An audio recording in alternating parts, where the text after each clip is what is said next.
Welcome to Harshita English spoken classes. मैं सोनू खारा एक बार फिर से मौजूद हूं आपके अपने YouTube channel Harshita English spoken classes में।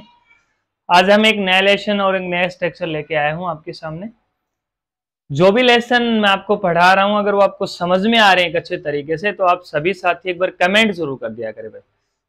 कमेंट करने से ये पता चल जाता है कि आप लोगों को लेसन जो पढ़ा रहा हूं समझ में आ रहे हैं या नहीं आ रहे।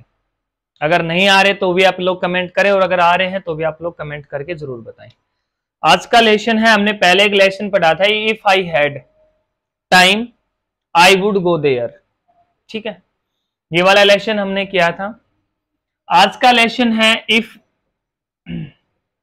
आई had means had plus V third and time dot I would have gone means verb की थर्ड फॉर्म। इसका मतलब यह है कि अगर समय हुआ होता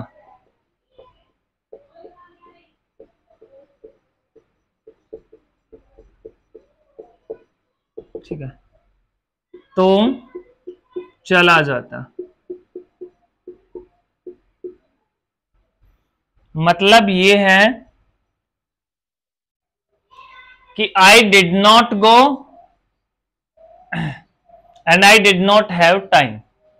ठीक है भाई, इसमें जो कंडीशन है ना वो है आपके पास्ट के। जैसे मैंने पहले वाले लेसन में बताया था कि भाई उसको तो हम प्रेजेंट और फ्यूचर के लिए यूज करते हैं और इसको हम पास्ट के लिए यूज करेंगे। ठीक है, यह है कंडीशन ऑफ द पास्ट। ठीक है, यह है आपकी कंडीशन ऑफ द पास्ट। मतलब इसका समझाने का जो मैं आपको लेसन पढ़ा रहा हूं वो ग्रामर भी है और वो स्पोकन में भी यूज करते हैं। इफ आई हैड मतलब इसमें हैड और हैड दो बार आ रहे हैं। ठीक है, मतलब आपको हैड के साथ में कौन सी फॉर्म यूज करनी है भाई? वर्ब की थर्ड फॉर्म। ठीक है, और उसके बाद में आपको टाइम और उसके बाद में आई वुड हैव गॉन। मतलब if I had time I would have gone there. अगर मेरे पास समय हुआ होता, ठीक है, तो मैं वहां चला जाता। जैसे कि कई बार कंडीशन क्या होती है, पास्ट में नहीं होती कि भाई आप उसकी शादी में नहीं गए, वो ऐसे मतलब हैप्पी नहीं है, आपसे खुश नहीं है, तो हम उसको बोलने में यूज नहीं करते। अगर मेरे पास समय होता तो मैं चले ही जाता उड़े। हम हमारी हरियाणवी भाषा में उसका यूज करते हैं। अगर मेरे पास समय उस समय हो तो मैं उड़े चले भी जाता हूं। मतलब ये है कि ये हरियाणवी लैंग्वेज में हम लोग इसको बोलते हैं, लेकिन इसका शुद्ध भाषा में अगर हम लोग प्रयोग करेंगे तो हम यही करते हैं कि अगर समय हुआ होता तो मैं वहां चला जाता। मतलब कंडीशन क्या है भाई? कंडीशन है आपकी पास्ट की। दोनों लैंग्वेज में इसलिए पढ़ा रहा हूं क्योंकि मैं हरियाणा से बिलोंग करता हूं भाई। हरियाणवी भाषा में भी मेरे को बोलना पड़ता है और मदर टंग में भी और इंग्लिश के अंदर भी, तीनों ही लैंग्वेज का मैं यूज करता हूं कि आपको स्ट्रक्चर जो है ना वो समझ में आना चाहिए।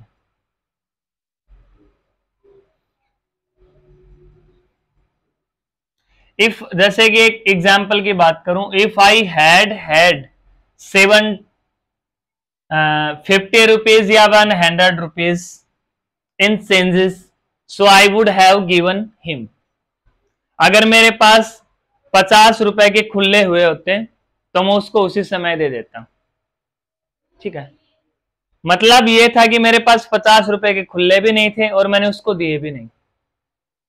ठीक है, तो किसी भी तरीके से भाई आप इसको लगा लो। इसमें हमें क्या है, आपको एक बार जैसे कि इफ उसके बाद में आई हैड और हैड के बाद में आपको वर्ब की थर्ड फॉर्म लगानी है भाई। ठीक है, मतलब अगर मैं उस समय पे पहुंच गया होता तो मैं वहां चला जाता। ठीक है। If I had rest on time so I would have gone there. अगर मैं समय पर पहुंच गया होता तो मैं वहां चला जाता। कई बार हम ये नहीं कहते कि अगर मैं समय पर पहुंच गया होता तो ये घटना नहीं होती।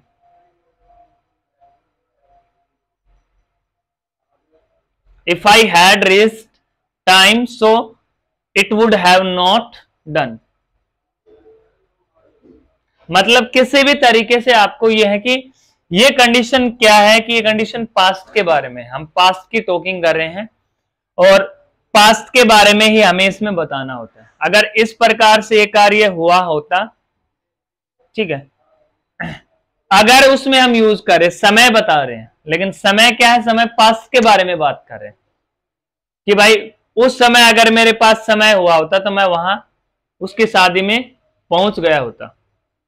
मतलब कि उस समय मेरे पास समय भी नहीं था और मैं वहां गया भी नहीं।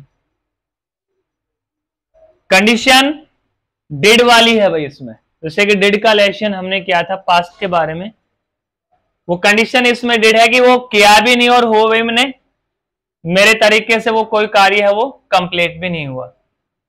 इसमें दोनों ही कंडीशन जो हम बता रहे हैं कि भाई मेरे पास समय भी नहीं था उस समय, I did not have time, और मैंने किया भी नहीं और आई डिड नॉट डू, और मैंने वो कार्य भी नहीं किया। तो ये आपकी कंडीशन है इफ आई हैड। मतलब इफ आई हैड और हैड के बाद में आपको वर्ब की थर्ड फॉर्म यूज करनी है।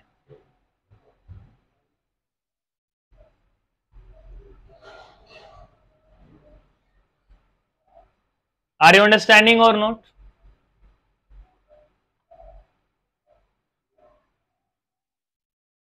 जैसे एक एग्जाम्पल में जैसे हम नहीं कहते कि भाई अगर तू उस समय लिख लेता एग्जाम समय तो पास गए हो, तो पास हो जाता हूं। If I had written in exams I would have passed.